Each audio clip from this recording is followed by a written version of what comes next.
Yang saya banggakan, mohon izin karena Pak Menteri harus ada pertemuan langsung dengan Pak Presiden ya, sehingga saya dan saya sebagai Dirjen Tenaga Kesehatan yang dalam ini sebagai Ketua dari Pokja bersama Pak Pokja pelaksanaan RSPPU bersama Pak Dirjen Yankes, tentu kami sangat kolaborasi yang akan menggantikan Pak Menteri. Bahwa tentunya setiap orang berhak terhadap pelayanan kesehatan, bukan hanya yang di perkotaan, tetapi juga yang di daerah terpencil. Bapak Ibu, dengan tidak adanya wajib kerja sarjana, ternyata kita punya masalah. Masalah bahwa di daerah Indonesia bagian tengah dan timur ini masih jauh kecukupan tenaga kesehatan, baik di puskesmas maupun di pelayanan kesehatan. Ada 7 dokter spesialis yang ada di RSUD yang harus ada sesuai standar yang ada di pelayanan kesehatan. Saat ini masih 50% belum lengkap 7 dokter spesialisnya. Kemudian dengan adanya 4 penyakit penyebab kematian tertinggi, stroke jantung,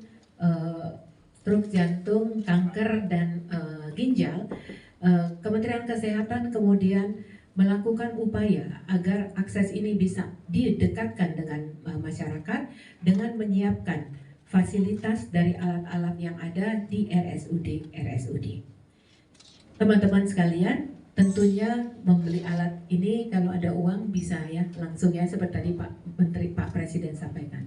Tetapi ternyata permasalahan kita yang lebih krusial lagi untuk bisa pelayanan berjalan adalah tidak adanya dokter spesialis. Teman-teman bisa membayangkan bahwa kalau kita punya uang, kita beli alat, belum setahun alat bisa ada. Tetapi untuk membangun atau untuk menghasilkan satu dokter spesialis itu kita butuh 4 tahun, 5 tahun ya.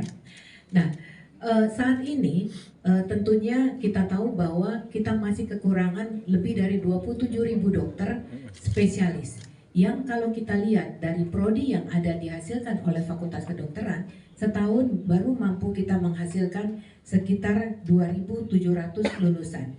Berarti kita butuh 10 tahun untuk bisa mengisi kebutuhan dari dokter spesialis ini.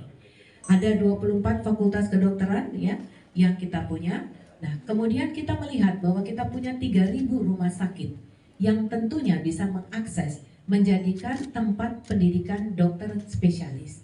Kami melakukan upaya best practice ke negara lain. Saya dan Pak Dirjen Yankes bersama tim kami melihat di negara lain ternyata hospital base, kalau di luar negeri bilangnya hospital base, itu adalah suatu yang common, yang seluruh dunia sudah melakukan, yang Indonesia belum melakukan sebagai upaya percepatan untuk menghasilkan dokter spesialis. Nah, teman-teman sekalian, tentunya kita ingin bahwa rumah sakit RSPPU yang kita buat ini akan bisa atau setara ya standarnya dengan internasional. Makanya pembukaan RSPPU ini didampingi akreditasinya oleh lembaga akreditasi ICGME yang mengakreditasi seluruh hospital base yang ada di Amerika, di Singapura, Filipina, negara-negara Saudi, dan beberapa negara lain yang tadi mungkin teman-teman sudah melihat.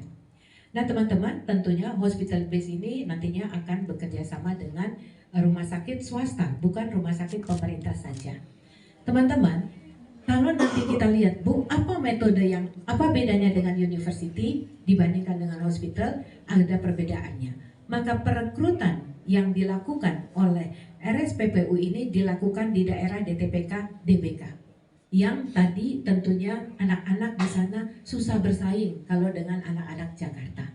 Nah, nantinya mereka akan direkrut di daerah-daerah yang kosong, kemudian mereka diminta untuk bersekolah spesialis tanpa berbayar, akan dibayar oleh Kementerian Kesehatan, mereka akan mendapatkan jasa, dan setelah selesai maka akan kembali lagi ke wilayahnya masing-masing.